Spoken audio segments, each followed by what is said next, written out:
কিমান ভয় লগা দৃশ্য আপোনালোকে চালে গম পাব যে ব্ৰহ্মপুত্ৰ নদীয়ে কিমান ভয়ংকৰ ফাট মেলিছে, গৰখহনীয়ে কি কৰিছে এবাৰ চাওক।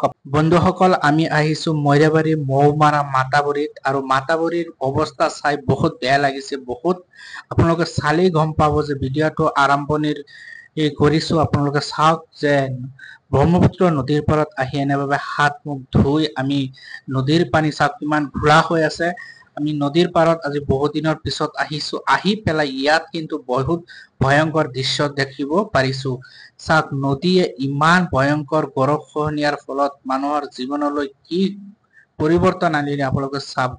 এইটো পুৰাণা মাতাবৰী হয়, পুৰাণা মতৰি যা অৱস্থাত, আৰু এনেভাবে চৰকাৰৰ ফালৰ পৰা এনেভাবে বস্তা দি মাটি ভৰাই এনেকুৱা ভেটি দিছিল, কিন্তু এইবোৰ ভেটি গৰখহনীয়াৰ ফলত এনেভাবে খহি গৈ আছে।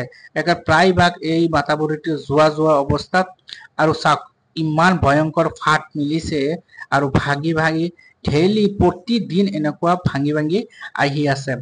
আৰু আমি একেবাৰে নদীৰ কাষত আছো। আপোনালোকে চালেই গম পাব যে গৰখহনীয়া কিমান ভয়ংকৰ ৰূপ লৈছে। আমি নদীৰ পাৰত এনেভাবে ঘূৰি ফুৰি আৰু চাইছো, চোৱাৰ পিছত বহুত এটা বেয়া লগা দৃশ্য। আৰু মানুহৰ নদীখন আপোনাৰ দেখিব পাৰিছে, ইয়াত যি পানী আমি দেখিব পাৰি আছো, ইয়াত কিন্তু এসময়ত মানুহে খেতি বাতি কৰিছিল। ইয়াত যিটো চহৰ অঞ্চলৰ মানুহে ইয়াত কিন্তু খেতি বাতি কৰি নিজৰ পৰিয়ালৰ পোহপাল দি কিবা এটা কৰি তেখেত আছিল। কিন্তু বহুত মানুহে এই নদীৰ গৰখহনীয়াৰ ফলত ভেটিহীন হৈ এতিয়া বৰ্তমান মাতাবৰীত মানুহে বসবাস কৰি আছে। সিহঁতৰ জীৱন যদি আপোনালোকে এবাৰ ওচৰত আহি কথা পাতি আপোনালোকে এবাৰ বুজ লয়, হয়তো আপোনাৰ হৃদয়খন একেবাৰে কোমল হৈ পৰিব। আৰু মানুহৰ কষ্ট কাক কয়, আপোনাৰ গৰখহনীয়া মানুহৰ ওচৰত যদি আহে তেনেহলে আপোনালোকে বুজিব পাৰিব।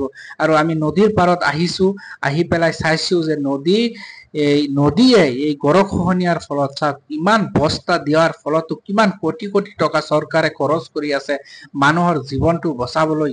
কিন্তু চৰকাৰে হয় খৰচ কৰি আছে, কিন্তু এই খৰচ কিন্তু বিফল হৈ আছে। এই ব্ৰহ্মপুত্ৰ নদীয়ে হাজাৰ হাজাৰ মানুহৰ জীৱনলৈ হেতালি খেলিছে এই ব্ৰহ্মপুত্ৰ নদীয়ে।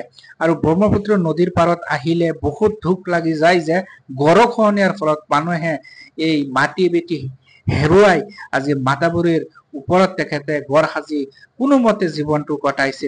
আৰু এইবোৰ বস্তা আপোনালোকে কলা কলা বস্তাৰ ভিতৰত কিন্তু মাটি দি ৰাখিছে, মাটি ভৰাই এনেভাবে হাজাৰ হাজাৰ, আৰু ওপৰৰ ফালে আপোনালোকে চাওক যে কিমান নতুনকে আৰু আনি ইয়াত পেলাইছে। আৰু এইবোৰ হয়তো আৰু মজবুত কৰিবলৈ মজবুত কৰি তেখেতে আৰু ভাল পদক্ষেপ লব। আৰু নদীৰ পানী কিমান বেয়াভাবে ঘোলা হৈ আছে, আৰু পানী কিন্তু বহুত বৈ আছে। দেখিব পাৰিছে এয়া চাওক কিমান দূৰলৈ, আৰু যিমান দূৰ আপোনালোকে দেখি আছে, এসময়ত কিন্তু ইয়াত মানুহে খেতি কৰিছিল, ঘৰ আছিল, ঘৰ বাৰী আছিল। আৰু এইবোৰ কিন্তু মানুহে ইয়াত মানুহৰ সকলোৱে নিজৰ পৰিয়াল পোহপাল কৰি ইয়াতে থাকিছিল। আৰু পানী কিমান ভয়াৱহতা হৈছে এবাৰ ভাবক।